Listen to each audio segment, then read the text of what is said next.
Welcome to Power Hour, where the editors of Power Sports Business interview the movers and shakers of the power sports industry. Hi, everybody. It's Brendan Baker with Power Sports Business for another Power Hour, and we've got Haley Hollen, and say that 10 times fast because I want to say Haley or Hollen.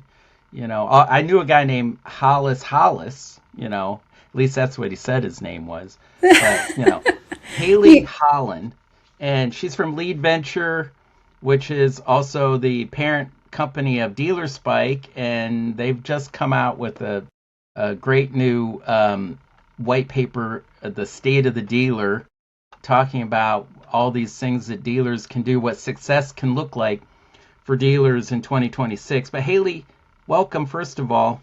Thanks, Brendan. And tell us about what you do. What's your job title? What is your background? What is your magic mojo with Lead Venture? Well, that's what's up. I have a complicated name, and I enjoy hearing different variations. That's my magic mojo. Holly is often common, but yeah, Haley Hollen here, head of brand and client marketing management over here at Lead Venture. We are the parent company behind Dealer Spike and several other brands, serving power sports proudly, marine, OPE, equipment all across North America. My role sits in the intersection of brand strategy, customer advocacy, and partnering with product marketing. So my closest joy, my best joy, is to tell the customer story the way that they want to tell it, making sure that the customer voice is heard inside of our content, and that we're not writing content just for the sake of content to make us sound good, but to actually resonate with our customers and drive some education. And I love talking to customers. So that's my joy. That's awesome. My background, I actually started with Dealer Spike about 10 years ago, 2017, as a little account manager, mainly working with Harley-Davidson dealers. So shout out to Barnes Harley-Davidson. They were one of my first clients. Oh, right on. Yep. And prior to that, I actually was in the food and beverage industry for a long time. So hospitality is my middle name. Okay. And my first memory was riding on the back of my dad's 1999 Kawasaki Ninja 750 Candy Apple Red. Woo! Wow. That was a pretty one. Candy Apple Red too. Okay. Candy Apple Red. I'll never forget it. I love talking about dealers and what they're going on, and there's a lot in the industry that we could tell, and that's what led to this report. Well, and I think that, in the last few years, obviously, a lot of things have changed. I think especially since the pandemic, a lot of this online buying and a lot of the online customer has become more to the forefront. It used to be that everyone would measure their success through door swings, and those are still important. Absolutely. You still want people in your store.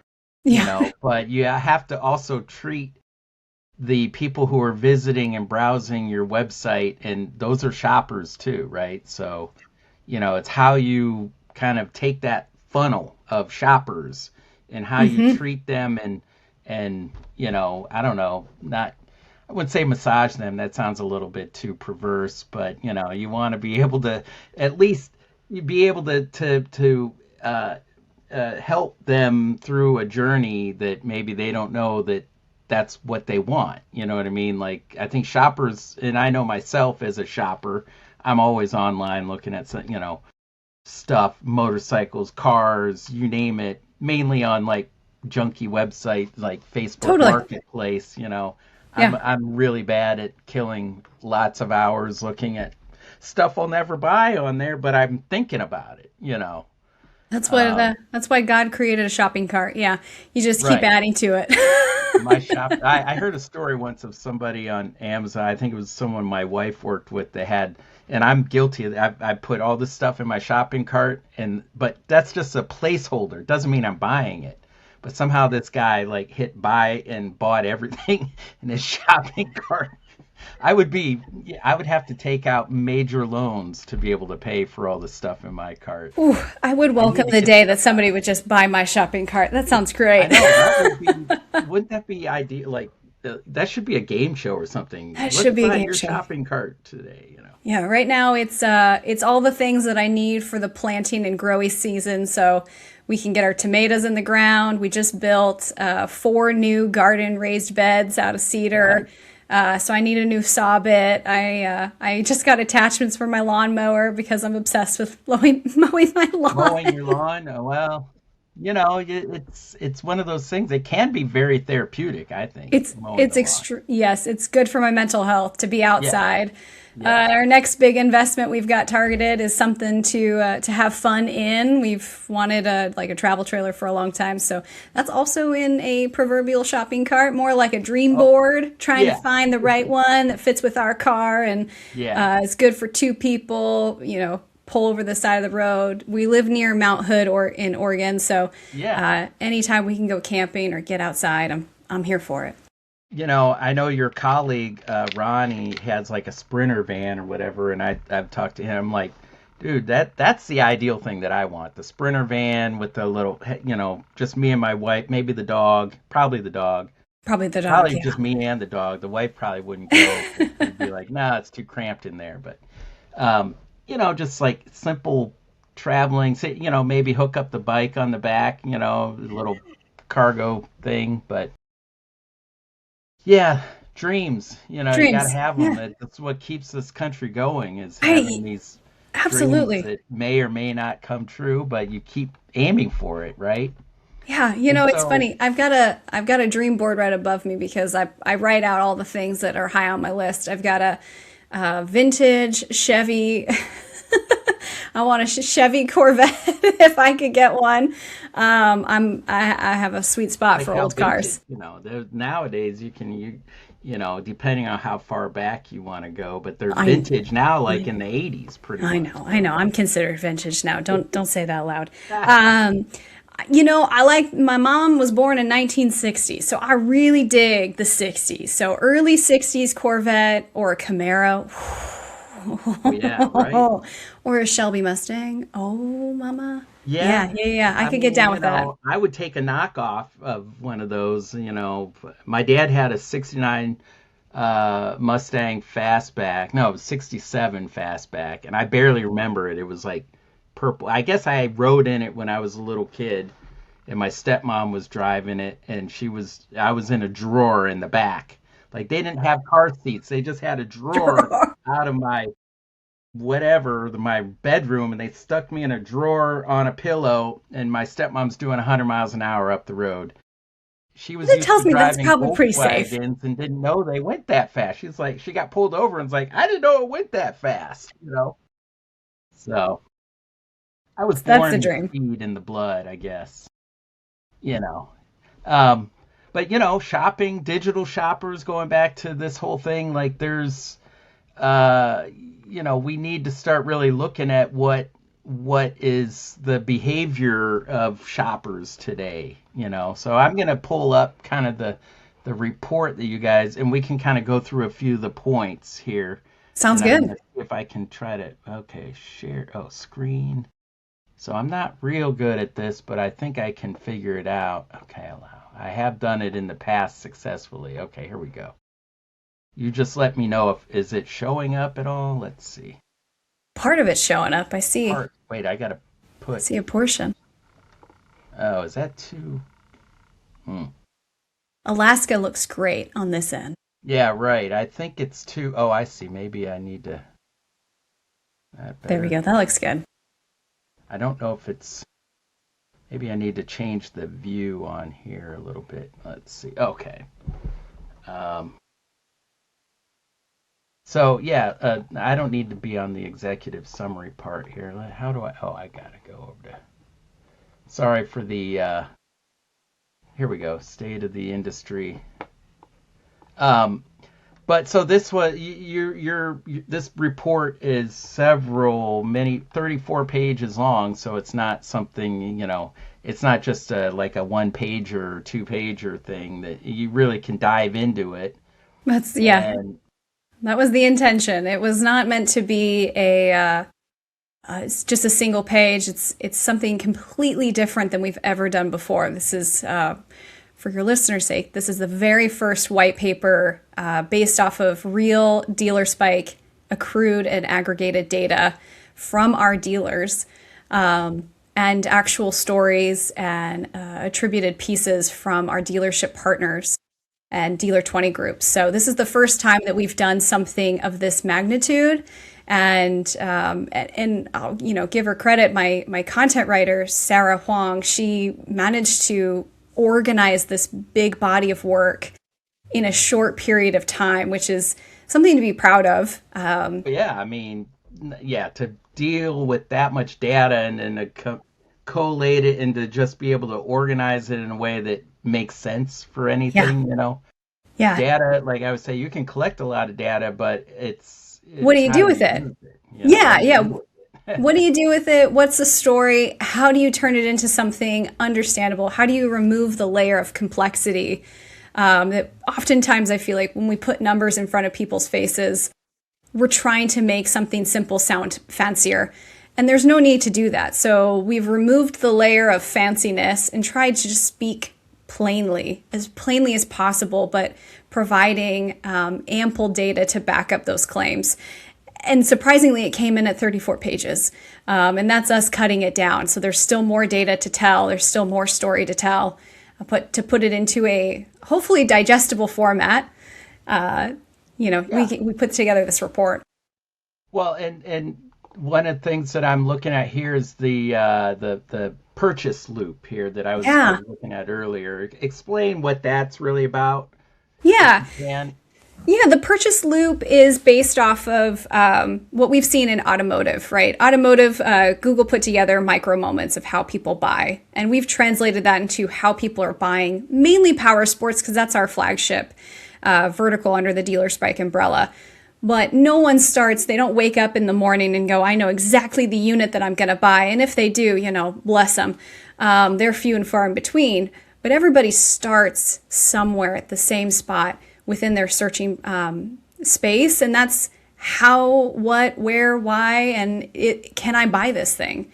So those questions, we boiled them down into this purchase loop as starting from a tangible spot that any dealer could plan around and watching as they go through the loop of decision making all the way to transaction. Gotcha. Yeah. So a lot of it starts with just discovery. Yeah. It's like, a lot of it too, and I like to say that we play a part in some of the discovery part of it for dealers anyway, but, on our consumer side with our Rider magazine, people, they see something that comes out new and they're like, I want that. And then they're like, Exactly. I better look into it. How much is it? Where could I get it? When's it coming out? 100%. Um, If we'd use what Kawasaki Ninja 750, which one day, Dad, I will get one, and then I'll just be like my dad. I start at trigger, and the trigger moment is it's nostalgia for me. I want to purchase that bike that means something to me. Then you move into that consideration and contact phase. I'm actually going to start considering where to buy this from. I'm considering if I can buy it. And on the dealership side, when you have somebody who's entered into that consideration phase, the turnaround time on lead response is pivotal because the faster you can get them in the showroom floor, the faster you can get them to make a purchase. right. The longer you wait, we found actually lets people think a little longer. And I'm going Yeah, to you're start thinking talking about the folks sticker right out. price. Yeah. And I'd go, God, I don't know if I actually have 20K to drop on a Right. brand new bike. Maybe I should put that into my house as Or even siding. like, I don't know if I want to commit to some, even if it's a 100%. payment, all that stuff. You're like, oh, you get wishy-washy on it. Yeah, And exactly. I mean, I talk myself out of stuff all the time, but then I'm like, I'm gonna do it, and then I'm like the next day, well, I better think about it. And but at the same time, when you're once you find that connection and the pieces fall into place correctly, and I think the dealer can have a part in that, obviously in that early stages, but you don't want to be too like, hey, come in now, come in. You have to be real, kid gloves kind of thing of like, all right, hey, here's, our website. We've got a lot of detail. Hopefully we can answer a lot of the questions without you having to I mean, we can answer them here to whether you're interested in going further. And then at that point, it's like, do you have this in stock? Is this when is it available? When, can I come and look or test ride something? Absolutely. Yeah, and that's a cool bridge in between. And you're on the AI section right now. We didn't want to spend too much time on AI because we know people are exhausted. The AI is only going to keep getting bigger. So we've got plenty Right. more to say about that.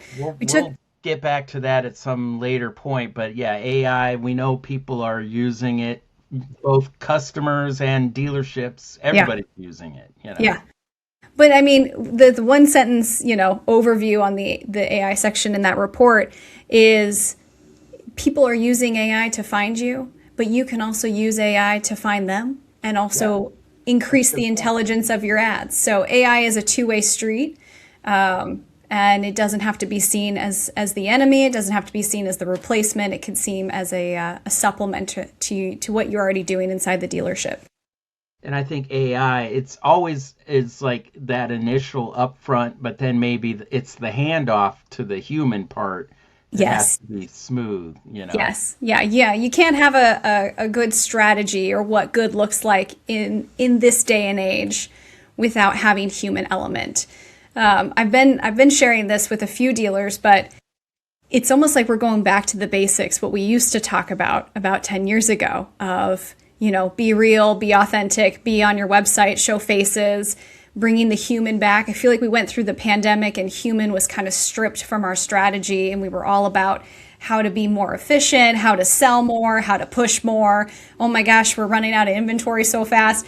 And now we're slowing down. People are going back to the basics, and I think that's a good thing. So that's what something I've been sharing in a few different conversations is bring the human back, bring back some Yeah, I faces. mean, it seems funny, but yeah, the human interaction is still very important, no matter how much we're going to need AI going forward. But um, it's still that's the human sells it really ultimately, and people buy from people, not AI. I mean, Truth. maybe Amazon, I guess, might be I guess there's some of those faceless e-commerce, but when you're buying a product, a power sports product or some vehicle or some high ticket item, you want human behind that, Yes. and to be able to ask questions.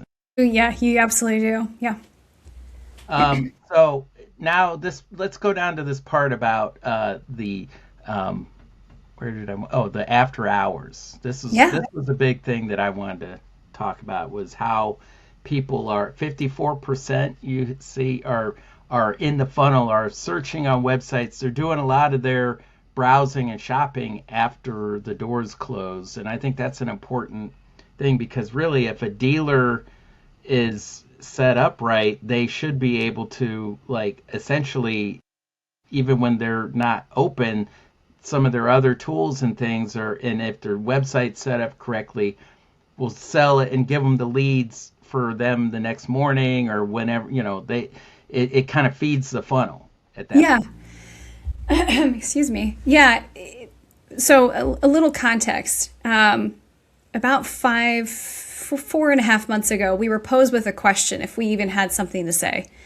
Do we have enough data to even tell a story? And from that question led to, well, let's see what we've got. So aggregated and culminative data told us we looked at website traffic across all 6,800 of our dealer spike customers. Website traffic actually spiked after 5 p.m. Pacific time. For me, that's closing hour. That's we're getting into dinner time, and then it stayed high through the night because that's when people are starting to search. They're looking. They've got their laptop open on their laps, watching TV. Maybe they're watching The Pit on Thursdays.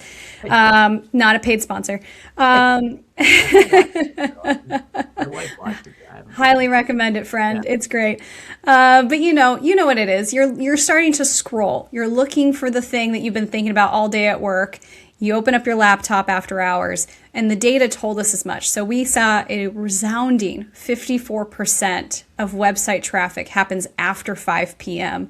We guess or we surmise that most people close shop around 5 p.m. Maybe it's 6 o'clock for some of you folks, and maybe 7, 8, 9 for others. But mainly 5 p.m. And so that was the first data point that we confidently pulled and aggregated from all of our dealers. And from that single data point actually opened up the world of what else could we find? What other stories could we tell and extract from this level of data? Because we're sitting on a lot. And our dealers tell a big story and they've got a lot of data to play with and to tell the tale. So yeah, that's the thing behind it. One of the strategies that we're recommending right now to cater to that 54% is have a way to streamline your leads and have an automatic follow-up process in place, whether that's an auto email that fires and says, hey, we'll get to you in the morning. We're so excited. Or maybe it's something a bit more personalized. Yo, Joe, we're so happy you're interested in this bike. Here's our hours. And that way you can continue to connect with those people that are doing their search. Have those little chat bots on the side too, I noticed, which I know are probably all AI, but sometimes they're helpful. Sometimes they're helpful, yeah. If you want to know pricing or, so this little section I'm on right now talking about detail pages. Yeah. Like showing pricing, where, and I've heard this from other people before, like pricing is very important on your website just because, you may not want to show it so your competition sees it, but really that's not if you don't have pricing, they're just going to move on, Now, I do want to be cautious because I know that there are some OEMs that have MAP policies where pricing is not prohibited. We have seen a trend where people are putting strike through or they're putting the MSRP and some sort of caveat that this is the ballpark or this is the OEM price, call us for a better one. And those strategies work. And the reason why we're encouraging and based off of this data, why the data is telling us that pricing is important and powerful is that the AI chat or the bots that are crawling your website a million times every day are reading the price. And so when someone searches, I'm looking for this bike between this price, your inventory rolls up underneath that search. And so that's what we're seeing. And, in a consumer first world where people are price shopping first, and then they'll come to the store rather than they're searching for it on AI. They'll just, hey, and they're searching for it, and they pull up, here's the price of it and here's where you can get it. Yeah. We're also seeing that this helps with SEO value. So if a dealer is conscientious about their ranking amongst others organically, pricing does help. And then consistency across the board is key. So having it one price here, one price there can tell bot crawlers that there's something wrong and they'll flag it as a possible error. So consistency is key. Pricing and consistency should go hand in hand. And it also looks like these top dealers have more inventory turns, Yeah. So in a sample of 50 dealers that we looked at, just to keep the data clean, they had high inventory turnover. They're showing price, so 83% of the units include pricing that they were selling. Yeah. 72% of the units had at least one image. So that's the other thing that we're encouraging dealers to think about. Get out of, using the stock image provided by the OEM and get out there and take a picture. And everybody can be a professional photographer these days with our camera phones. With the cameras now, they're better than, I stopped carrying a digital camera a long time ago. I just use my phone. Yeah. It produces a good enough image even for print quality, which is amazing. It is pretty, it's pretty amazing what you can do. And then we also saw that about 21%, I'm rounding up here, of the inventory was 90 days or older. So they're turning pretty dang fast. Under 90 days, 80% of your inventory is turning in under 90 days is incredible. No, I'm going to skip this next section here. That's all good. I mean, because some of it, we're not going to be able to cover this whole thing in this, but no we worries. just want to cover some of these areas that I think are interesting and that, obviously this is free to download. It is free, from your site, and you can go to our website or your website and get the link. And we'll have copies, hard printed copies, real copies at all of our trade shows for the rest of the year, so you could swing by and ask if we've got one on hand. It is a decent sized booklet, but it is worth it. Yeah. And I it's mean, fun to have at the office, and happy to I send you think one if it's you guys want a copy. yeah, absolutely. The printed copies, I like printed material because you can react, it's more tactile, interacting with it rather than scrolling through. It's harder to get a sense of it. But, um, let's go into some of this strategy playbook here that we're talking about. And that is like, buyers bounce between Google searches and social markets, like again, I'll use Facebook Marketplace as one that I go to all the time. I don't recommend it because it's a bunch of people that don't buy. Like, is it still available? That's the one. Yeah. But you have to be in all these different places. So what is the answer? Do you have to be in all places? Is it but your funneling site, I guess you're having to have your products in multiple spots to funnel them back to your website eventually. Yeah, I mean, visibility is key, right? You want to be visible and found where your shoppers are shopping, but that is going to vary from dealer to dealer. There's no one simple formula for success for the entire population. But I will say the first thing that I would do if I were in your dealer's shoes is what should I do after reading this, right? That's the question that I would ask. And I would look at the strategy playbook as a pass-fail checklist, which is included in the report. And there's 4 questions. It takes about 10 minutes to run through. We did it as a marketing team just to fail check it. And questions that you're asking yourself are your units publishing everywhere that they should, right? If you're heavy on Marketplace, are your units actually showing up on Marketplace? Are they showing up with images as intended? Are your forms and your calls landing correctly? Do you got some schmuck at the front office who isn't quite connecting with the people that are calling, and is somebody who's responding to the emails not as warm as you'd want them? Those are things that you can talk amongst yourselves and review without having to invest a single penny. It's just some in dealership auditing. And then we look at, are your after hours inquiries captured? That's something that we talked about earlier. And so there's a pass fail checklist that you can run through as a dealership that I'd highly recommend. And it came from a lot of input from our dealers. And we're blessed with a dealer advisory council that we've received a lot of feedback, live feedback from dealers saying, That's awesome. Yeah. yeah, it's been awesome and really revealing of what works and what doesn't work. So we try to capture that in this report. And talking also about other, going down to this online discovery, which we were talking about earlier in that loop, and that is part of it is Google, which I hear this over and over, but like even though you're in AI and all that, but having updated Google, your Google page or whatever that you've claimed your business, having updated photos and information, hours, phone numbers, that is super important. Yeah, I mean, that's just basic stuff, but a lot of people don't take the time to do that. yeah, I would take 10 minutes if you don't already claim or own your Google profile for your dealership. Let's say you're the new owner, you just bought it from somebody else. Take the time to get that back, because that's where I would start as a new business owner. And a seasoned owner as well. I'd make sure that my Google is airtight, because if I'm looking for my phone or I'm looking for my computer, where do I go first? I go to the maps and hours page to try to find you and how far are you from my house. And are you a Friday afternoon or are you a Saturday visit? I'm making the determination now. And then going back to the human element, you can start to add pictures of your dealership.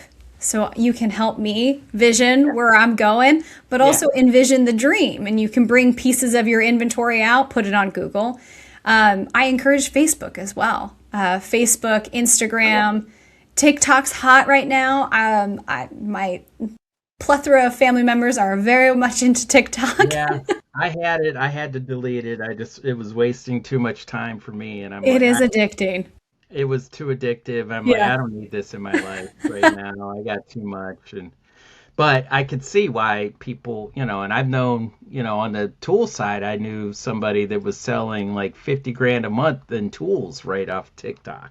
You TikTok's know, great. It's yeah, great for our retailers, and I love it to bring human element and to have fun. So yeah, if you've got some funky cool parts about your dealership, you guys wear blue shirts that have a giant hog on them. yeah. What a You fun can way to express your cascade that. personality in there and Exactly. differentiate yourself from other dealers in the area, I think, and have a little fun with it. And I think there's a lot of cool filter.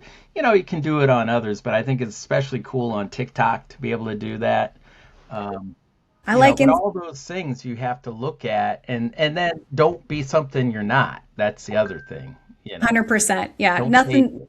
nothing's worse than phony baloney. But yeah, and Yeah, I hate that phony baloney, man. phony baloney, get out of here.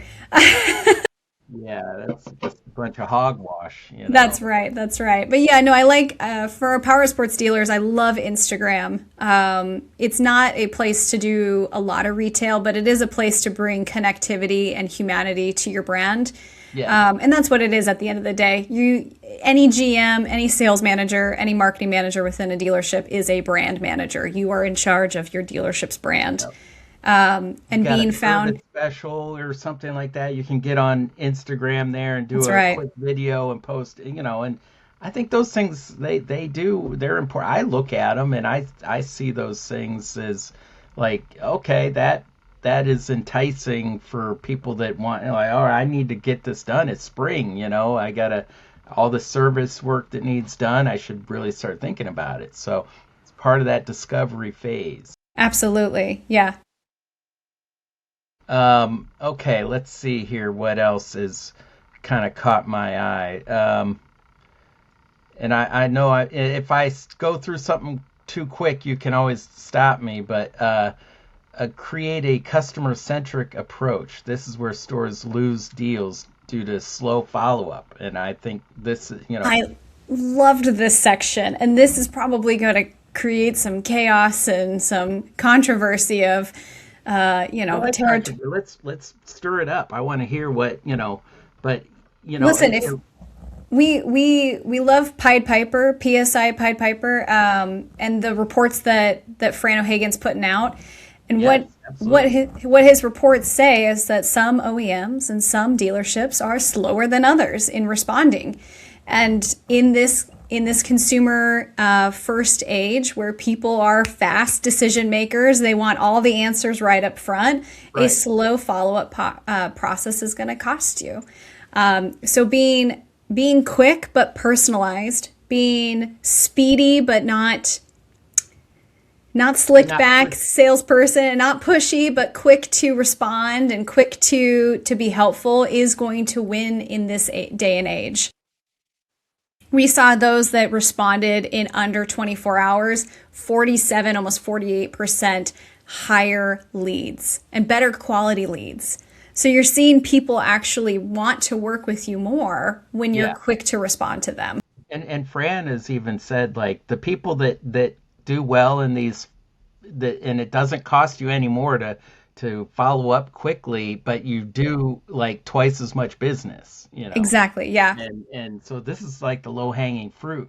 It is, yeah. And so we recommend, and this is, taking a page out of Fran's playbook, but replying 5 to 15 minutes after you receive the lead is top notch. That's what you should be aiming for. Within 24 hours is just respectful, but, odds are that person's probably reached out to 3, 4, 5 other dealerships in that time span, hoping that somebody will reach Yeah, out and go, usually yeah, I you got you. reaching out to a couple and then, oh wait, I got one. This one didn't respond at all. Yeah. The only one I got one that responded right away, and the one that I was really interested, well, it took them a couple hours, but it Yeah. was still within the, We because talked we to all have ADHD. Not to say anything wrong with it, but we all I have some we form of just ADHD these days. we're That's true. distracted.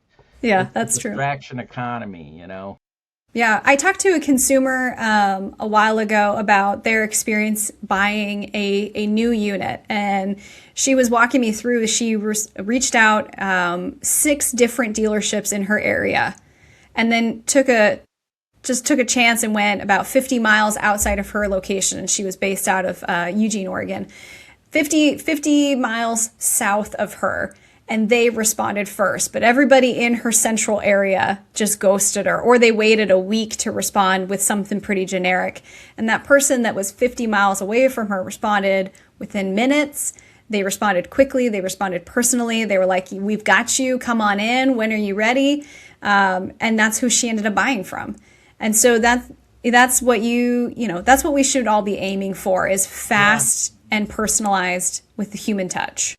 And I think that's a key point too, is like, I think people are willing to drive and go the extra mile to have the better experience. 100%. It Yeah. comes down to this customer experience, and we need to understand this more in the industry, that we can't be in the old boys club anymore of like, hey, we're just in a bike club and we just sell bikes, and we got to have tattoos and look cool, which we do anyway, but And there's nothing wrong with it. nothing wrong with that. But There's nothing wrong with tats and looking cool. you have to give that experience. Think more like Disney World or something, where you got to give the customer experience. You got to give the customer experience, but when you're thinking, how do I get as many customers as I can? That's where pay to play comes in. So pay to play first, get your message out, get your branding out, get your ads out. And then when they start coming in, that's where you bring in the personalization and the follow-up and the sincerity, sincerely wanting to help the person that's reaching out to you, and not treat everybody as a nincompoop and expect them to know nothing, but treat them with knowledge, with care, with empathy, and with all the excitement. Yeah, exactly. Launching paid ads ahead, so this is where you have to get in and basically have a plan, a strategy. Yeah. Not just like, oh, we better run something this week. You need to look at seasonality. You And do. right, you got to be way ahead of the curve, not like planning this, the day ahead. Yeah, yeah, and we'll spend a lot of time talking about that throughout this year, is the seasonality of the job, and it's vertical agnostic. It's not just applicable just to power sports, but we'll be talking about this one topic pretty much throughout the whole year, of how to look at things seasonally, how to be economic minded. The answer isn't always just shut it off. That shouldn't be the knee-jerk reaction when things get tough. It should be, I pull back when we're busy, and I push ahead of the peak season so I can be busy. Yeah, right. So then you've always got something in the funnel. Exactly. Yeah. Yeah. Because you may be talking to somebody who is a nascent rider. They're not sure that they are ready for a bike or an ATV, side by side, what have you. They need to save up for it. So they're going to be a colder to warm lead, and you want to nurture that. But that guy or that gal isn't somebody that you should discount by turning off paid ads. Paid ads are there to, pay to play is my favorite phrase, because you truly are paying to be out there. And you can adjust seasonally. It's always a bad thing, but pay to play is, in as far as dealerships go, it's important. Yeah, in my line of work, you want to pay to play. The more you pay, the better. Yeah. Absolutely. But, I mean, you have to use your dollars wisely, and having a strategy, and being able to fill that pipeline up. 100%. Yeah. And getting it the most effective, because you can't just rely on your Facebook ads or your funny things on TikTok and all that. And those help, they help, and they can be very time consuming too. You need to have something that's more baseline in there, that can keep out there regularly enough, And, something that's not clearly written in our report, because we tried writing it as little marketing speak as possible, but just a layer of detail and context. How I see that always on campaign for the dealership is basically a brand level campaign. I'm always promoting my name in my community, in my neighborhood. We're doing things outside of just an ad here and an ad there, but we're seen at the ball game, we're seen Part of at the the high community. school. Yeah. Yep, we're doing community events, we're bringing people in, and then you take that list that you've accrued and you put them into a campaign where you can start to nurture them or warm them up to buy a bike, an ATV, side by side, what have you, and you get them interested. But community outreach to me is just as important as paying for ad space. Yeah, I mean, it definitely gives people the warm fuzzies over who you are, and you're more like, oh yeah, I saw them at their host sponsored my daughter's, softball team or whatever. Yeah, 100%. We have a local equipment dealership down the street from us. I'm going to name drop them because I love them. Stark Street Lawn and Garden. Okay. They're 5 minutes, 6 minutes from my house, and they happen to be a dealers by customer. I had no idea, and then we bought our lawnmower. We buy our attachments. We get our hardware from them. Thank you very much, Stark Street, for explaining what kind of mower I needed. Right?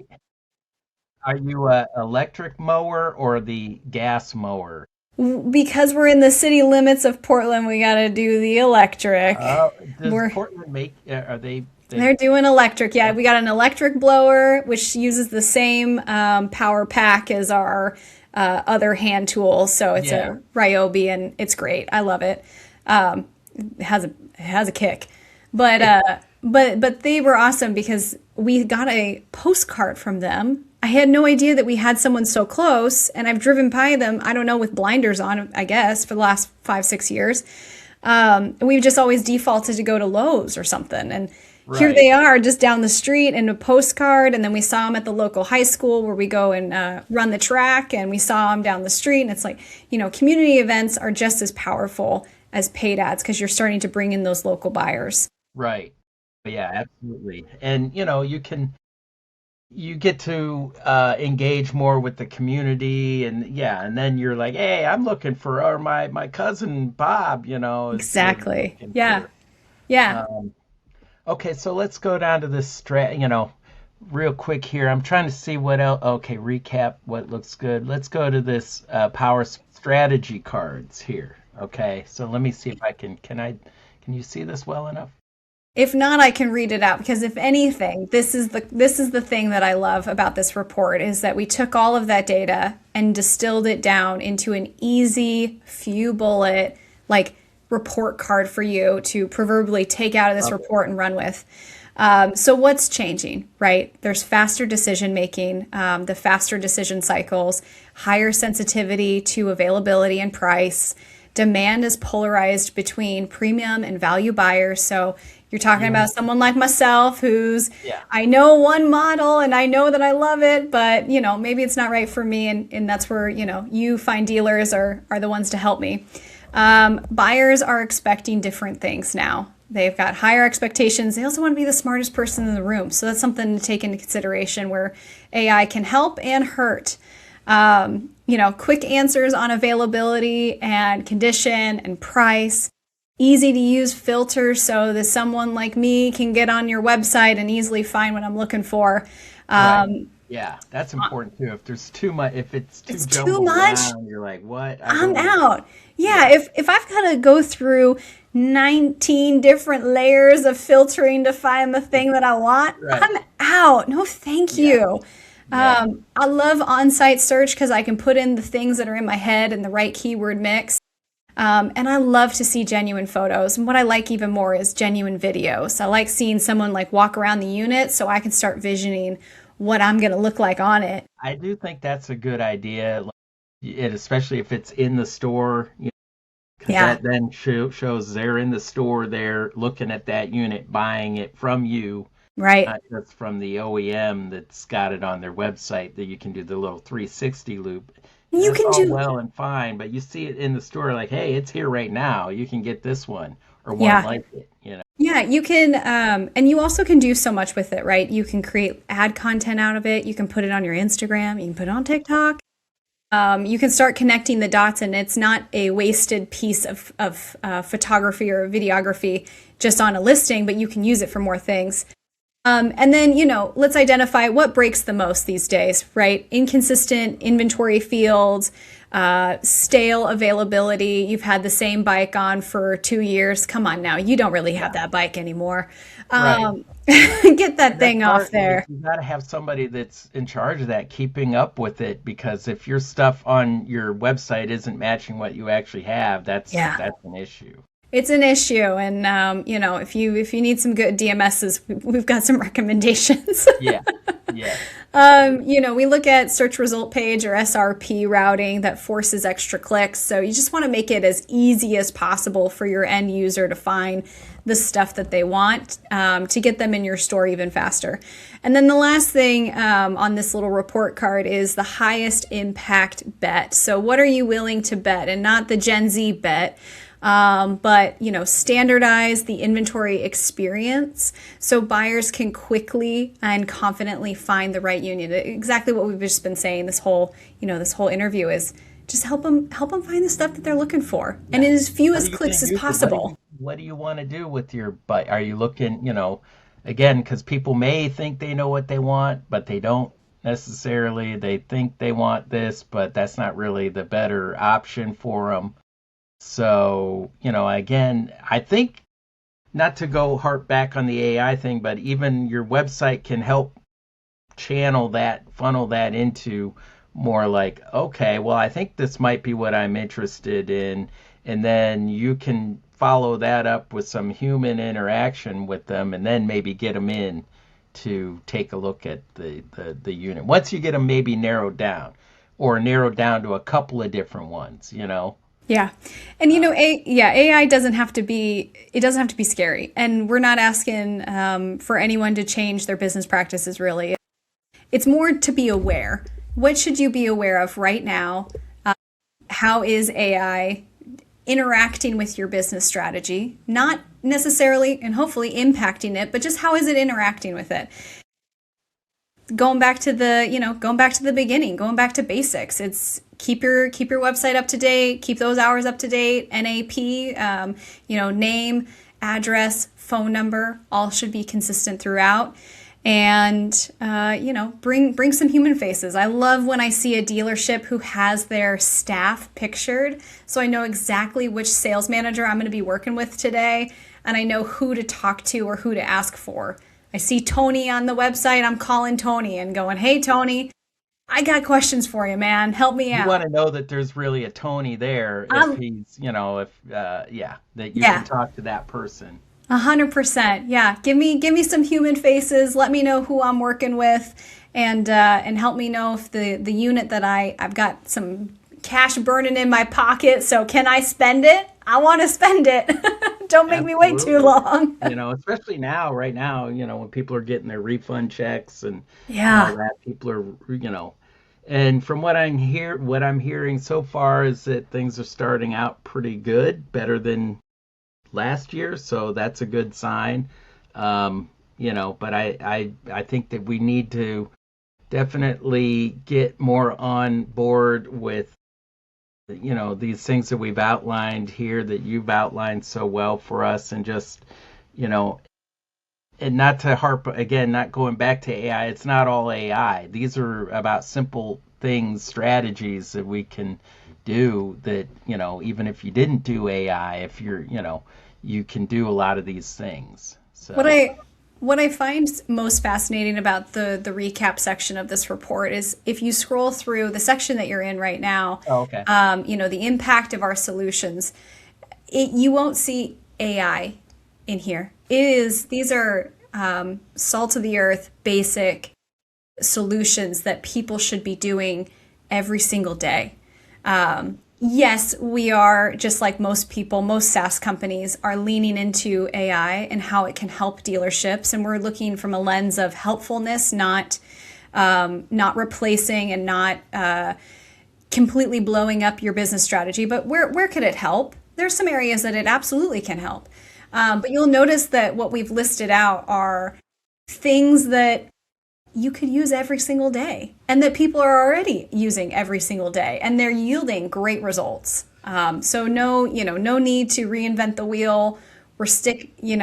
Keep with what you're doing, Ask questions. There's always a new trend around the corner, but the basics are working. And when you've got Being able to do those basic blocking and tackling, then that allows you to, and then AI kind of helps you get some of that done. But, being able to follow those basic, strategy rules helps you then do more and sell more, be more and have more inventory turns, all that kind of stuff. and So that's once you yeah, kind of see that stuff working, then you're like, yeah. okay, I think it's pretty cool. Exactly. Yeah. Yeah. Inventory turns. That's what we're looking for, right? We want to increase Yep. those inventory turns. We want to move units off the lot. We want to get things, no 2-year-old bikes anymore sitting on the website. We want to see Yeah, fresh not new inventory. units anyway. I know the pre-owned, that's a different story and then pre-owned, you want to turn those even more from what Yeah. I Yeah. saw but so we have a multiple but pre-owned is a different strategy in a lot of ways than your new, but they still require planning, you They know. absolutely do. Yeah, when you get into pre-owned, I like to see, and we received some feedback and input from a couple of Dealer 20 groups, Hero Hub and Parker Business and Mark Sheffield out of Wood Cycle. They all recommended under 90 days is what we should be looking at. If it's Right. sitting there for longer than 90 days, something's up. And that's when you should start to play around with how your listing is looking online. Do you have enough photos? Maybe that's when you start testing a walk around video or seeing how you're actually pricing your pre-owned. Is it Right. comparable in the market? And Yeah, are you there's, too high priced? I mean, yeah, is it high priced against the guy that has the exact same unit down the street? Or are you eating into your margin the longer it just sits there? I mean, you're starting to pay for the bike yourself the longer it sits on your lot. right. Yeah, and if you're paying flooring on any of it, which some dealers do buy out, they'll try to just buy pre-owned without any flooring. I know I was talking to a dealer the other day that he bought like a couple hundred units all ahead of time without any flooring for the spring season to get through the spring selling season. But not everybody can do that. You got to plan for that stuff. Yeah, you got But yeah. Hey, this has been great. Haley, I want to keep calling you Holly, and I'm sorry. That's all I, good. but I yeah, had a professor once call me Hockley, and I'll never forget it. Holly. So Hockley, Yeah, Holly, Haley, Hallie, I'll take it all. I've Uh, been called Brody before. That was about the far, brand. I'll answer to Brenda, Brandon, Brent. That's another one. well, I just want to close with just a little thank you to my team, to thank you to Brendan for letting me to join today, and Yeah, absolutely. just shoot the wind and talk about what's coming, what's good look like in this new year, this new age, Yeah. and I mean, and this is just in time too. Although this probably won't be out for a couple of weeks yet, but it's in the pipeline. We'll put it that way. We're planning, and it's going to be in the pipeline, and it's going to move through it's past the discovery stage into the that's soon stage right. to be posted. That's So right. We have yeah, moved into consideration and exactly. we're thinking about our options. We're getting our money straight. We're getting that That's loan, right. maybe. Yes. So Well, yeah, thank this you is so much great for stuff. having me. Thank I you so really much. appreciate it. Yeah, absolutely. And more to come. This is the first. We launched this in 3.5 months. We are sitting on a mountain more data to share. So We love data, we so we'll love be ourselves talking some more, I'm data. sure. Yeah, that's right, sir. Sounds good. Thank you. If you like this podcast, please like, share, and subscribe. We also invite you to connect with us on powersportsbusiness.com.